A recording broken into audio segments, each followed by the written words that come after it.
मुफ्ती smile और जावेद अख्तर साहब की डज गॉड एग्जिस्ट की डिबेट में कई लोगों को यही नहीं समझ में आया कि ये कंटिजेंसी आर्गुमेंट क्या है या कंटिजेंसी लफ्ज़ का ही मतलब नहीं समझ में आया।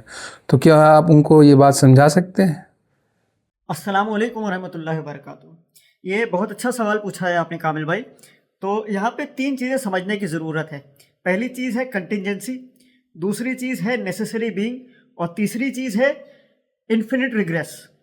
अब हम इन तीनों को बारी बारी समझते हैं। इनको हम एग्जाम्पल्स के थ्रू समझते हैं। तो मान लीजिए आप कहीं सड़क पे चल रहे हैं और आपको एक बॉल पड़ी हुई दिखाई देती है सड़क पे। अब हो सकता है आपके दिमाग में ये सवाल आए कि ये बॉल यहाँ पे कैसे आई, कि कौन लाया, कौन रख के गया इस बॉल को यहाँ पे।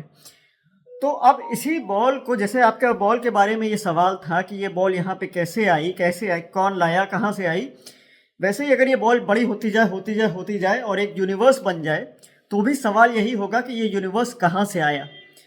तो अब इसका जो सवाल है कि जैसे हम बॉल के एग्जाम्पल पे थे कि वो बॉल को हम समझते हैं कि किसी ने वहाँ पे रखा होगा, क्योंकि ज़रूरी नहीं है कि वो बॉल जो है वो वहाँ पे हो। वो बॉल वहाँ पे नहीं भी हो सकती थी, वो बॉल कहीं और भी हो सकती थी, या ये हो सकता था कि वो बॉल बनी ही ना होती, किसी ने उसको मैन्युफैक्चर ही ना किया होता, लेकिन वो बॉल वहाँ पे है। तो हमारा ये सवाल आता है कि वो कहाँ से आई। तो वो किसी ने रखी होगी वहाँ पे। वो पर्सन जिसने वहाँ पे रखी होगी या जिसने उसको बनाया होगा, वो कहाँ से आया? वो अपने पेरेंट्स से आया।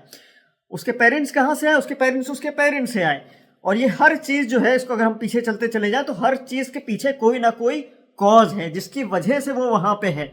उसका वहाँ होना ज़रूरी नहीं था अपने आप में, वो वहाँ पे है क्योंकि किसी ने कोई ना कोई ऐसा एक्ट किया या कोई ना कुछ विल किया कि मतलब या किसी ने किसी किसी चीज़ पे एक्ट किया कि उसको वहाँ पे मौजूद वो चीज़ वहाँ पे हुई, यानी उसके पीछे कोई ना कोई कॉज है।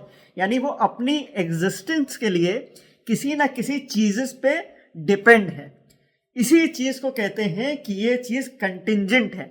जो हर वो चीज़ जो अपनी एग्जिस्टेंस के लिए किसी ना किसी चीज़ पे डिपेंडेंट है, वो चीज़ जो है वो कंटिंजेंट होगी। यही चीज़ जो है हमारे यूनिवर्स के बारे में भी सच है, क्योंकि ये यूनिवर्स जो है हमको साइंस के थ्रू भी ये पता चलता है कि बिग बैंग से इसकी शुरुआत हुई थी। और ये यूनिवर्स जो है वो भी किसी न किसी कॉज की वजह से यहाँ आया होगा, क्योंकि ज़रूरी नहीं है कि यूनिवर्स होता ही, ये यूनिवर्स ऐसे ही होता, ये यूनिवर्स के लॉज ऐसे ही होते। यूनिवर्स किसी और तरह का हो सकता था, उसके लॉज किसी और तरह के हो सकते थे, या नहीं भी हो सकता था। ये भी पॉसिबिलिटी है। यूनिवर्स अपने आप में जो है वो उसका एग्जिस्ट करना या इसी तरह से एग्जिस्ट करना ज़रूरी नहीं था। तो यूनिवर्स अपने आप में एक कंटिंजेंट चीज़ है, यानी वो अपने एग्जिस्टेंस के लिए किसी ना किसी और चीज़ पे डिपेंडेंट है। अब वो कौन किस चीज़ पर डिपेंडेंट हो सकती है? कुछ लोग कह सकते हैं कि multiverse theory, there are many multiverse hypothesis and multiverse theories, की बहुत सारे डिफरेंट यूनिवर्स एग्जिस्टेंस में हैं, और वो यूनिवर्स जो है दूसरे यूनिवर्सेस को कॉज करते हैं और उसकी वजह से दूसरे यूनिवर्स एग्जिस्टेंस में आते हैं। वैसे तो इन थ्योरीज के अपनी अभी कोई इस्टेब्लिश नहीं है, लेकिन अगर for the sake of argument हम मान भी लेते हैं कि मल्टीवर्स की वजह से ये यूनिवर्स एग्जिस्टेंस में आता है, तब भी ये अल्टीमेट एक्सप्लेनेशन नहीं होगा, क्योंकि वो यूनिवर्सेस हैं तो वो भी कंटिंजेंट हैं, यानी वो अपने एग्जिस्टेंस के लिए किसी और पे डिपेंडेंट होंगे। अब कोई कह सकता है कि ये चीज़ जो है ये इन्फिनिट तक क्या नहीं चल सकती क्या? यहाँ पे सवाल आता है इन्फिनिट रिग्रेस का, कि क्या इन्फिनिट रिग्रेस पॉसिबल है कि ये यूनिवर्स किसी और यूनिवर्स की वजह से एग्जिस्ट करता है, वो यूनिवर्स किसी और यूनिवर्स की वजह से एग्जिस्ट करता है, यानी कॉज जो है वो चलता चला आ रहा है। ये यूनिवर्स किसी और की वजह से, वो किसी और की वजह से, उसको किसी और ने कॉज किया, उसको किसी और ने कॉज किया, उसको किसी और ने कॉज किया, ये साइकिल एंड तक चलती रहे। इसे कहते हैं इन्फिनिट रिग्रेस। इन्फिनिट रिग्रेस जो है वो इम्पॉसिबल है। अगर इन्फिनिट रिग्रेस होगा तो हम एग्जिस्टेंस में ही नहीं आएंगे। ये मैं आपको एक बहुत सिंपल एग्जांपल के थ्रू समझाता हूँ। मान लीजिए मुझे 10 रुपये चाहिए और मैं किसी से कहता हूँ, अपने दोस्त से कहता हूँ कि मुझे 10 रुपये दे दो, और वो मेरा दोस्त कहता है कि मैं 10 रुपये दे देता, लेकिन अभी मेरे पास है नहीं, तो मुझे किसी और से लेना पड़ेगा।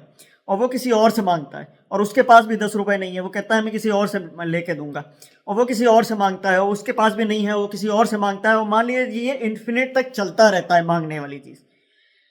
अगर ये चीज़ इन्फिनिट तक चलती रहेगी तो क्या मेरे पास कभी 10 रुपये आ पाएंगे? नहीं आ पाएंगे, क्योंकि हर कोई जो है वो अपने पास 10 रुपए आने के लिए किसी और के ऊपर डिपेंडेंट है, जबकि ये यूनिवर्स है वो एग्जिस्टेंस में आ चुका है। मान लीजिए अगर मुझे 10 रुपए मिल जाए, इसका मतलब कोई तो ऐसा था जिसके पास 10 रुपए थे, जिसने वो रुपए दिए। अब ये यूनिवर्स जो है वो एग्जिस्टेंस में आ चुका है, यानी इसके पीछे इन्फिनिट कॉजेज नहीं हो सकते, इन्फिनिट रिग्रेशन पॉसिबल नहीं है। यानी एक कोई ऐसा कॉज होगा जो अपने आप किसी और पे अपनी एग्जिस्टेंस के लिए डिपेंडेंट नहीं होगा। वो कॉज इटर्नल होगा, वो कॉज जो है कभी एग्जिस्टेंस में आया नहीं होगा, वो कॉज जो है अपने किसी के ऊपर डिपेंडेंट नहीं है अपनी एग्जिस्टेंस के लिए। ऐसे बीइंग को हम, ऐसे कॉज को नेसेसरी बीइंग कहते हैं, जिसका एग्जिस्ट करना नेसेसरी है हमारे इस यूनिवर्स और हमारे एग्जिस्टेंस के लिए। तो वो नेसेसरी बीइंग जो है वो गॉड है, and this is the evidence of the existence of God, existence of the necessary being, existence of God, existence of the first cause. I hope कि इन एग्जाम्पल्स के थ्रू आपको तीनों चीज़ें समझ में आ गई होंगी।